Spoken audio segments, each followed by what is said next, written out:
When you think of internships, what comes to your mind? By the definition of Google, internship is a process through which a newly qualified graduate, someone who's learning, gets to experience what the real job world looks like. That is what basically an internship is about. Today, in this video, what we'll try and understand is why an internship is required. Second, what do you look for in a good internship opportunity? Third, how do you utilize your time during the internship opportunity and after you're done with the internship opportunity? And lastly, I'll just touch upon a small point for organizations, HR managers, hiring managers on one thought which I had. If you want, you can go ahead and skip to that section directly. Internship is a gateway through which an individual who has not yet entered the job world gets to experience how the real world is. And believe me, the real world is a lot difficult than what you've experienced in your schools, in your colleges, even during your business schools. With that in mind, that an internship allows you to get real world exposure.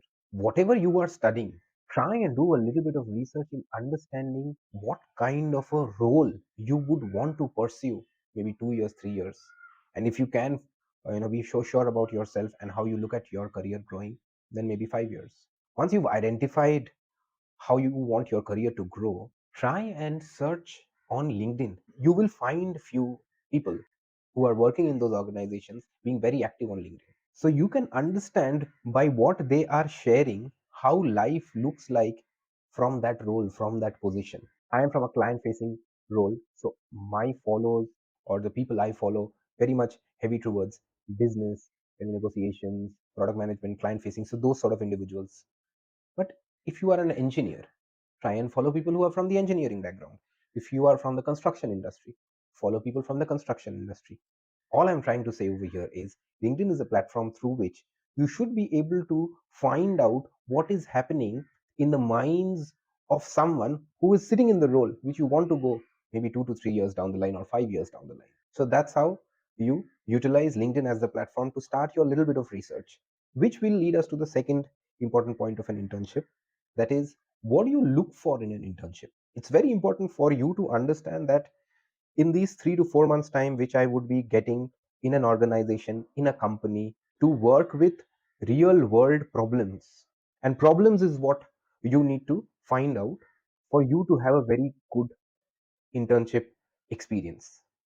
Let me explain. So you can always get into an internship which asks you to do A, B, C, D, E, but you don't know why you are doing these A, B, C, D, E. What is the larger impact of you doing this? So you get confused as to what your contribution is during this time, which is why you don't put your mind, body, and soul into that internship opportunity.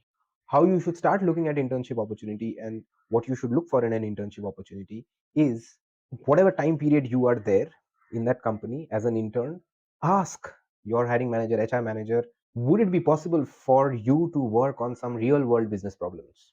It can be a very short business problem that you're working on, but if you can crack an opportunity where you're actually solving a real world business problem, you will actually in reality experience what real world business problems are, how they are solved, how those solutions are perceived by the client, how they are valued by people outside the organization, and when money comes back to the organization, that's how you reap the benefits of the solution which you just provided. So try and find an opportunity where even if you're not given an independent opportunity to work on an independent business problem, would you be able to go to a team where you would be helping them out, but beyond that you are also part of some cross collaboration team which is working on solving one particular business problem? So try and find out if you can figure out a company which can let you do this. The last point with respect to students which I wanted to say is, how do you utilize your time during the internship and after the internship? So during the internship, what is happening is you are coming to office daily, you are seeing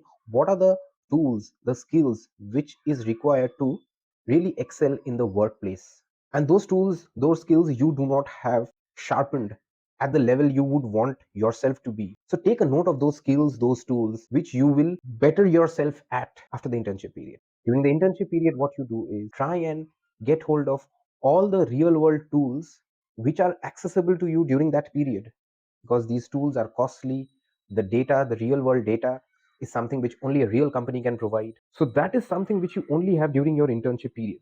Utilize that time to learn how to look at data. If you're from the data science background or data analytics background, digital marketing background, in fact, if you really ask me, it's very important for everyone to just look at data, understand data, and figure out what kind of insights can be generated from that data. But let me come back to the actual point again. During the internship, you would want to get your hands dirty with as many tools as possible from your industry. Try and utilize them, learn about them, see YouTube tutorials, because the aim is during this 3 to 4 months time, you should be able to utilize at least a couple to three tools of your industry like you can do it in your sleep. That's how you utilize the internship period. After the internship period, I already mentioned how do you utilize your time while you are there at your college during your final semesters. During that time, you've already noted that these are the skills, these are the tools which I really need to get better at if I really want to do a great job. Anyway, that's what I wanted to share for the students. For the placements officers, for the hiring managers, I have just one small message. If a student or a interviewee asks a lot of questions, if possible, do give them the opportunity to ask those questions. Primary reason being, until and unless few qualifying questions are asked, we lose out on the essence of that transaction, that communication. The more questions which can be asked and the more honest answers which can be given, that enables people to make more clearer decisions. So, yep, I wish every one of you a very happy journey on finding your next good internship opportunities. The summer is just around the corner, around 3 to 4 months, and we should be hitting that season. If there's anything that you feel I can be of any help, let me know. I will try and help you out in whichever way I can. Thank you so much. See you in the next one.